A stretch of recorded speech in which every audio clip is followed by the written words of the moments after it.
नमस्कार।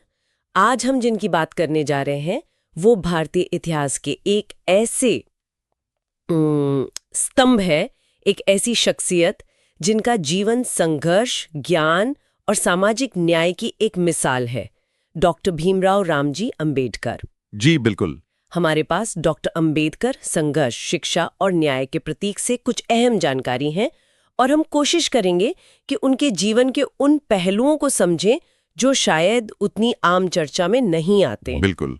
डॉक्टर अंबेडकर का जन्म, जैसा आपने कहा, 1891 में महू में हुआ था, और वो भी महार दलित समुदाय में, जिसे उस वक्त समाज में बहुत ज्यादा भेदभाव और अस्पृश्यता झेलनी पड़ती थी। हाँ, वो तो था ही।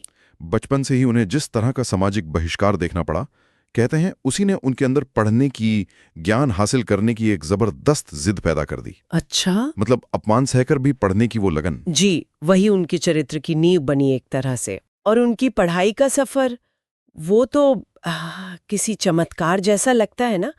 बॉम्बे विश्वविद्यालय से ग्रेजुएशन, फिर कोलंबिया यूनिवर्सिटी से एमए, पीएचडी, फिर लंदन स्कूल ऑफ इकोनॉमिक्स से डीएससी और बैरिस्टर भी बने। जी हाँ। ये सिर्फ डिग्रियां नहीं है। उस जमाने में इतने सामाजिक दबावों के बीच एक दलित व्यक्ति के लिए विदेश जाकर ये सब हासिल करना, ये तो बहुत बड़ी बात थी। स्रोत भी यही बताते हैं कि चुनौतियां सिर्फ भारत में नहीं थी, विदेश में भी। हाँ, शायद सीधे सीधे छुआछूत ना हो, पर एक वंचित पृष्ठभूमि से आए भारतीय छात्र के लिए अपनी जगह बनाना वो आसान नहीं था। आर्थिक संघर्ष भी थे और कभी कभी छिपा हुआ भेदभाव भी।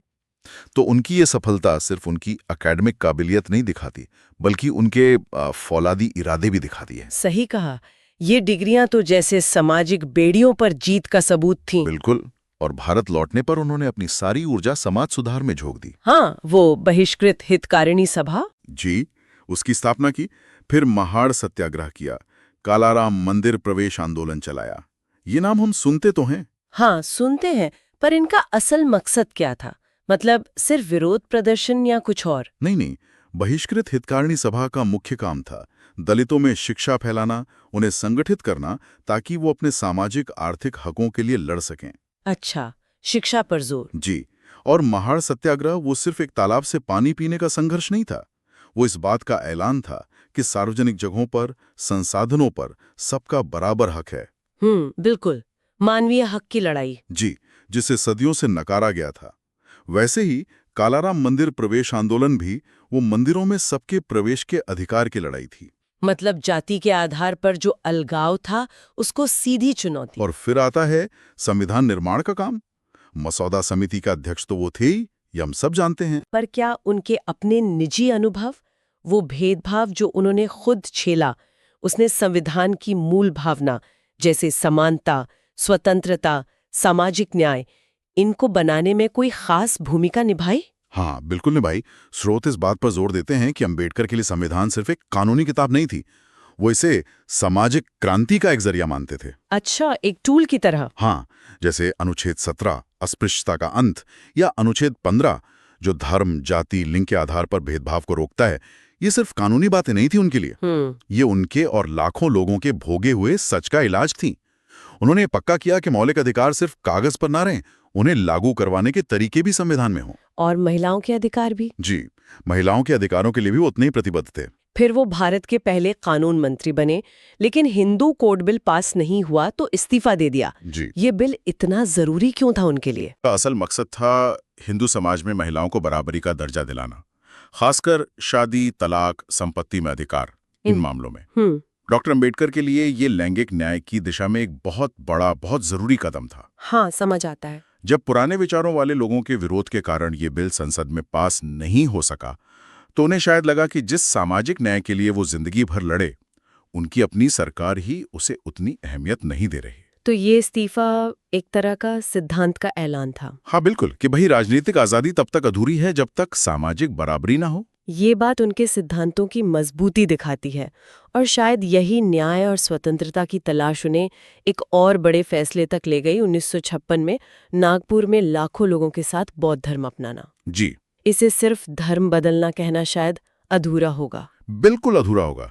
श्रोता ऐसे सामाजिक और मानसिक गुलामी से आजादी के एक बहुत शक्तिशाली प्रतीक के तौर पर देखते हैं। अच्छा। हिंदू धर्म की जो जाति व्यवस्था थी उससे वो बहुत निराश थे। उन्हें लगता था कि इस व्यवस्था के रहते बराबरी कभी नहीं आ सकती। बौद्ध धर्म में उन्हें समानता और तर्क की बातें दिखी जो उन्हें सही लगी।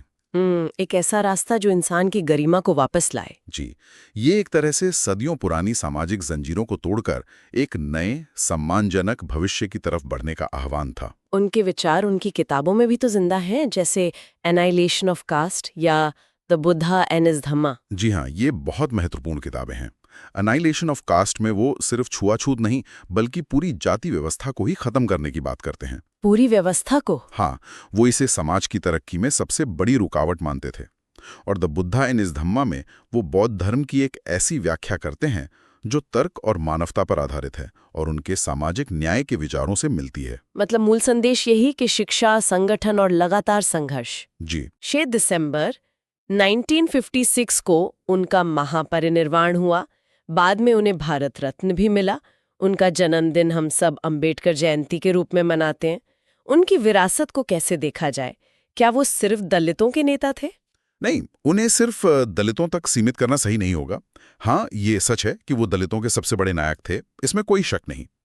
लेकिन उन्होंने जो संविधान दिया, जो समानता, न्याय और भाईचारे के मूल्य स्थापित किए, वो तो पूरे भारत के लिए हैं। सही बात है। और हर उस इंसान के लिए प्रेरणा है जो नाइंसाफी के खिलाफ लड़ना चाहता है, जो शिक्षा से खुद को मजबूत बनाना चाहता है।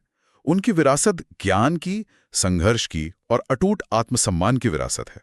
तो ये चर्चा हमें यही सिखाती है कि डॉक्टर अंबेडकर का जीवन सिर्फ इतिहास का हिस्सा नहीं है, वो आज भी उतना ही प्रासंगिक है।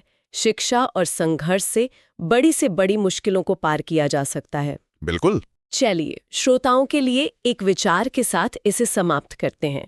डॉक्टर अंबेडकर ने सामाजिक न्याय को राजनीतिक स्वतंत्रता से भी ज्यादा जरूरी माना था। आज के भारत में इन दोनों के बीच सामाजिक न्याय और राजनीतिक स्वतंत्रता संतुलन को कैसे देखा जा सकता है और इसे और बेहतर करने के लिए क्या कदम उठाए जा सकते हैं, इस पर सोचने की जरूरत है। Subscribe now and press the bell icon. Never miss an update.